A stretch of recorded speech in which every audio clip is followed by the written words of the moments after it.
بسم اللہ الرحمن الرحیم۔ السلام علیکم۔ ڈیروں دعاؤں کے ساتھ اور ماہنامہ ابکری کے نئے ٹاپک کے ساتھ حاضر خدمت ہیں۔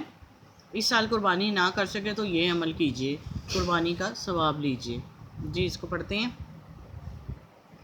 ذی الحجہ اسلامی سال کا 12واں مہینہ ہے۔ حضور نبی کریم صلی اللہ علیہ وسلم نے فرمایا، تمام مہینوں کا سردار رمضان المبارک کا مہینہ ہے۔ تمام مہینوں میں حرمت والا مہینہ ذی الحجہ ہے۔ وظائف حضرت علی رضی اللہ تعالیٰ عنہ سے مروی ہیں۔ حضور نبی کریم علیہ السلام نے ارشاد فرمایا کہ وقوف عرفہ میں اس دعا سے افضل اور کوئی قول یا عمل نہیں ہے۔ اللہ تعالیٰ اس دعا کے پڑھنے والے کی طرف توجہ فرماتا ہے۔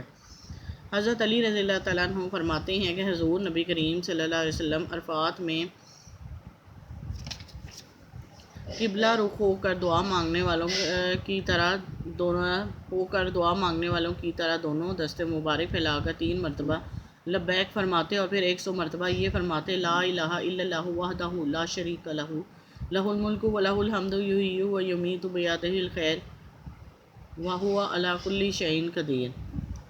پھر 100 مرتبہ یہ مبارک کلمات ارشاد فرماتے، لا حول ولا قوۃ الا باللہ العلی العظیم، اشہد ان لا الہ علی کل شیء قدیر و انا اللہ قد احاط بکل شیء علما۔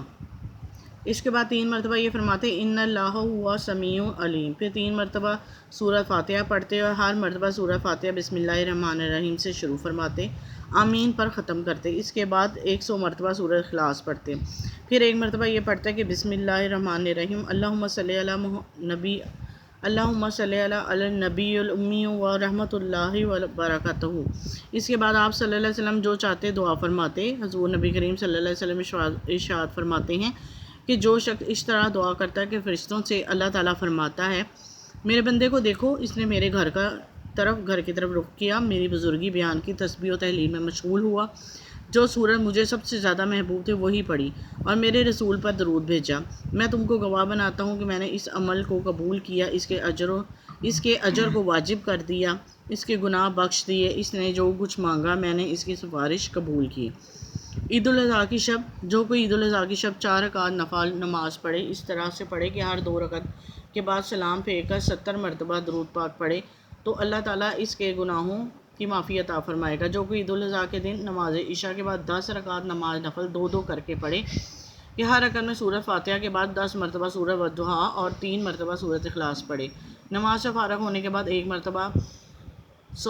مرتبہ استغفار اور 100 مرتبہ درود پاک پڑھے، تو انشاءاللہ تعالیٰ ثواب عظیم حاصل ہوگا۔ جو عید الاضحیٰ کی شب 12 رکعت نفل نماز 2 رکعت کر کے اس طرح پڑھے کہ ہر مرتبہ پہلی رکعت میں سورۃ فاتحہ کے بعد 1 مرتبہ آیت الکرسی اور دوسری رکعت میں سورۃ فاتحہ کے بعد 3 مرتبہ سورۃ اخلاص پڑھے، سلام کے بعد 1 مرتبہ سبحان اللہ والحمد للہ پڑھے اور پھر 10 مرتبہ سورۃ اخلاص اور 1 مرتبہ سورۃ ناس پڑھے، تو انشاءاللہ اس کو 10 شہیدوں کا ثواب عطا ہوگا۔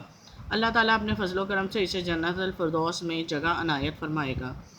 اگر قربانی نہیں کر سکتے تو قربانی کا ثواب پائیے۔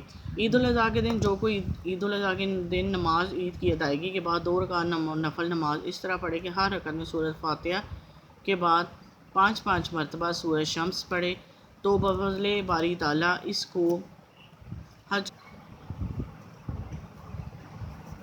رکعت میں سورۃ فاتحہ کے بعد 5 مرتبہ سورۃ شمس پڑھے، تو بفضل باری تعالیٰ اس کو حج کا ثواب عطا ہوگا۔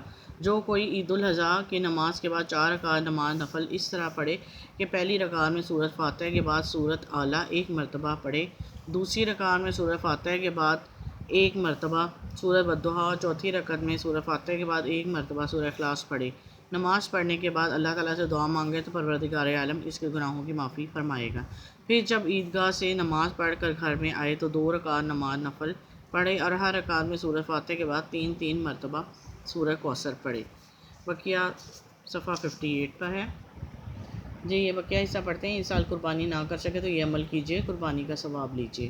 اس طرح سے پڑھے کہ مفلس ہے تو انشاءاللہ اللہ تعالیٰ قربانی کا ثواب حاصل ہوگا۔ عید الاضحیٰ کے دن جو کوئی ظہر کی نماز کے بعد 12 رکعت نفل نماز 2 رکعت کر کے ہر رکعت میں سورہ فاتحہ کے بعد 1 مرتبہ آیت الکرسی، 11 مرتبہ سورۃ اخلاص، 11 مرتبہ سورہ فلق، 11 مرتبہ سورہ ناس پڑھے۔ نماز سے فارغ ہونے کے بعد 11 مرتبہ درود پاک پڑھے۔ پھر اللہ تعالیٰ سے دعا مانگے تو بفضل باری تعالیٰ اس کو قیامت کے دن آسانی ہوگی، اللہ تعالیٰ گناہوں کو معاف فرما دے گا اور نامہ اعمال میں نیکیاں لکھ دے گا۔ جی یہ جو ہمارے اس سال کے ذی القعدہ کے مہینے بلکہ ذی الحج کے مہینے کی جو عبادات تھیں میں نے وہ آپ کے ساتھ تھوڑی سی ڈسکس کی، آپ کے مختصر جو حکیم صاحب نے بتائیں اپنے طریقے سے جیسے جیسے پڑھنی ہے، جو کہ اسلام میں ہمارے طریقہ کار لکھا ہوا ہے وہ انہوں نے بتایا، تو میں نے چاہا کہ میں آپ کو بھی بتا دوں تاکہ آپ لوگ بھی زیادہ سے زیادہ عبادت حاصل کر کے ڈھیروں ثواب لے سکیں۔ اور امید کرتی ہوں کہ آپ کو یہ اچھے طریقے سے سمجھ آ گیا ہوگا، جو کوئی غلطی کوتاہی ہو گئی ہو وہ معاف فرمائیں سب سننے والے۔ اور دوسرے یہی ہے کہ آپ لوگوں کو اگر نہ کچھ سمجھ آئے تو مہربانی کر کے رسالہ ضرور عبقری کا خریدا کریں، یہ بہت برکت والا بھی ہے، بہت فائدہ مند بھی ہے اور باعث ثواب بھی ہے اس کو بانٹنا، تو ضرور اس کو خود بھی لیں اور دوسروں کو بھی لے کر دیں تاکہ ان کا بھی بھلا ہو سکے۔ سب کے لیے دعا گو اور میرے لیے بھی ضرور دعا گو رہے گا۔ میرے چینل کو لائک اور شیئر ضرور کیجیے، سبسکرائب کرنا مت بھولیں۔ اب تک کے لیے اجازت دیں، اللہ حافظ۔